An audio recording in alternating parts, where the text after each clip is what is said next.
Bonjour tout le monde, me voici aujourd'hui avec une nouvelle invitée, je te laisse te présenter. Bonjour, donc je suis Manon, je suis assistante sociale dans un pôle qui accompagne les jeunes de 18 à 25 ans. Parfait, aujourd'hui on va parler de ton métier, assistante sociale. Quelles sont les fonctions et les missions de l'AS?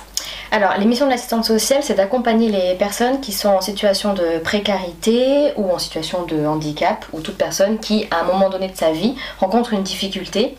Souvent, c'est le côté administratif où il y a beaucoup de papiers, beaucoup de demandes, et du coup, nous, on les accompagne pour remplir un dossier, pour la gestion budgétaire, pour la santé, tous les droits, ce genre de choses. D'accord, donc ça revêt différents champs. Oui. Le logement. C'est ça. Donc la santé, le logement, l'insertion, donc l'insertion, formation, tout ce qui est hébergement, parce qu'on parle de logement, mais il y a aussi toutes les structures d'hébergement et tous les droits, après que ce soit par exemple avec la CAF, les prestations familiales, le RSA, ce genre de choses. Très bien.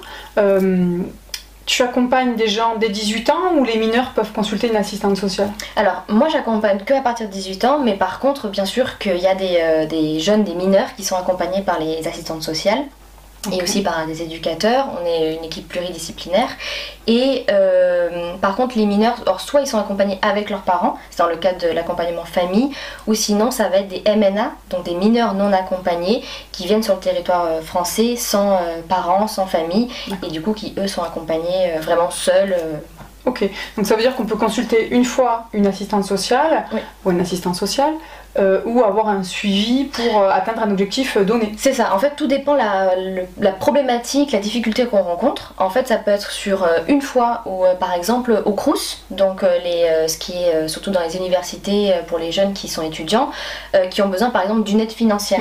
Voilà, donc ils peuvent avoir l'assistante sociale parce qu'un mois ils peuvent pas payer leur loyer. Du coup, voilà, ils vont l'avoir une seule fois. Elles font une aide financière pour soit le loyer, soit par exemple un colis alimentaire aussi. Et puis après, ils n'auront plus besoin parce qu'ils arrivent à se gérer.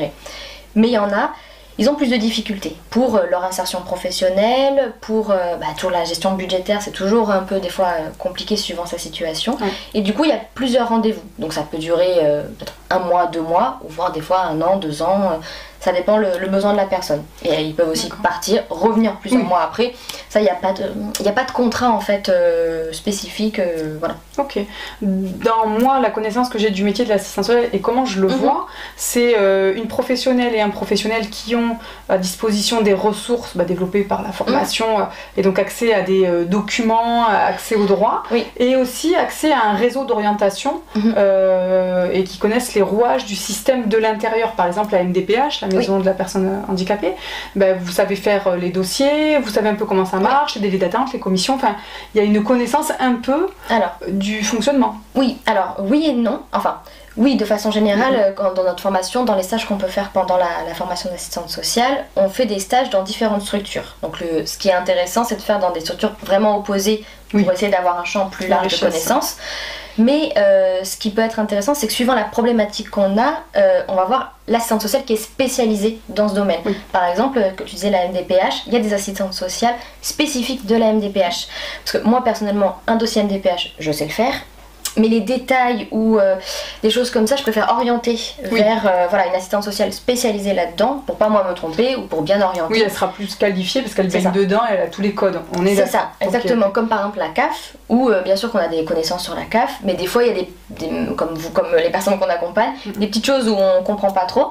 On a le partenaire, c'est comme tu disais, équipe pluridisciplinaire et aussi partenaire multiple pour savoir vers qui orienter. Soit on oriente directement la personne, soit nous on peut juste appeler et pour un renseignement, une précision pour accompagner au mieux la personne et pas la mettre encore plus en difficulté qu'elle pourrait déjà l'être. Parfait, très bien. Pour finir Manon, comment devient-on assistante sociale? Et donc il y a un concours d'entrée, c'est sur dossier, ensuite il y a un oral avec les professionnels et ensuite on part pour 3 ans. Et au cours de ces 3 ans, il y a des stages. Donc le premier c'est 1 mois, c'est pour voir si on veut vraiment faire ce métier. Et ensuite le deuxième c'est 5 et 6 mois. Et après il y a un diplôme, donc il y a des examens à chaque année et à la fin il y a le diplôme d'état avec un oral, avec le mémoire et d'autres écrits qu'on présente et après l'obtention du diplôme et c'est parti. Diplôme d'état. Ok. Donc 3 années d'études. Merci beaucoup Manon pour cet éclairage. Merci à vous de nous avoir écoutés. On vous dit à bientôt. Au revoir.